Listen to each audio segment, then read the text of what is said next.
Paint makes a great finish for DIY projects, but getting a smooth, professional-looking finish can be tough.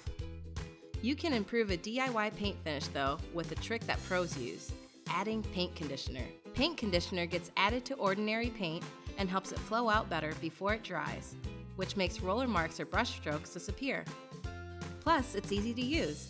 Simply put the paint in a container and pour in conditioner according to the instructions. Then, just stir it in. Also, conditioner doesn't even change your paint color or the way it feels when you apply it. Just paint as you normally would. You won't notice the difference right away, but after a couple of minutes, you'll see the paint flatten and smooth out. After a couple of light coats, you'll have a professional-looking paint job, thanks to one simple product.